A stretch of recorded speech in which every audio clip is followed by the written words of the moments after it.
Keterlaluan. Dana bantuan tidak terduga di Dinas Sosial Pemberdayaan Perempuan dan Perlindungan Anak Purwakarta yang seharusnya diberikan untuk karyawan yang terkena PHK akibat terdampak pandemi COVID tahun 2020 lalu, sebagian besar malah dikorupsi. Kejaksaan Negeri Purwakarta, Jawa Barat menetapkan 3 orang tersangka kasus tersebut.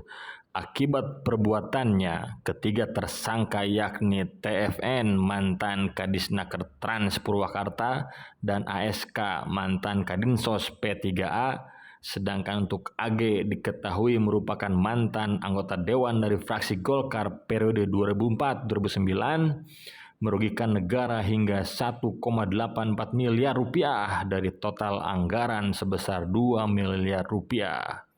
Kepala Kejari Purwakarta Rohati mengatakan anggaran yang diduga dikorupsi adalah anggaran bagi karyawan terkena PHK dampak pandemi COVID 2020 lalu. Diketahui pagu anggaran untuk kegiatan itu sebesar 2,02 miliar rupiah, namun ketiga oknum ini telah melakukan persengkongkolan sehingga merugikan negara sebesar 1,84 miliar rupiah. Ketiganya ditetapkan sebagai tersangka pada 18 Juli 2023 dan belum dilakukan penahanan. Seperti diketahui, Undang-Undang Pemberantasan Korupsi telah mengatur hukuman penjara dan denda untuk para koruptor. Namun ternyata hukuman ini tidak membuat jera, masih ada saja orang yang korupsi di negara ini.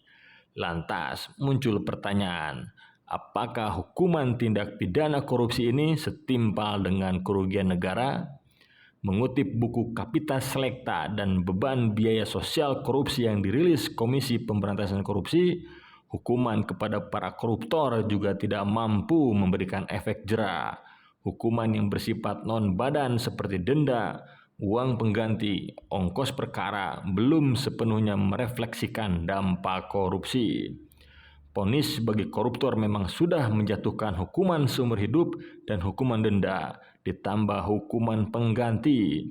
Bahkan, hakim juga pernah mencabut hak politik bagi terpidana korupsi.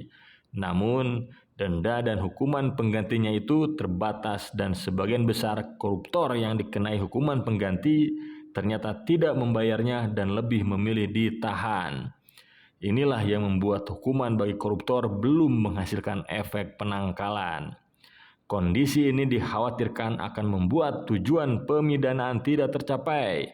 Padahal biaya yang dikeluarkan negara untuk memproses penegakan hukum terbilang mahal. Melihat kenyataan ini, rasanya wajar jika rakyat menganggap ada ketidakadilan dalam penanganan perkara korupsi.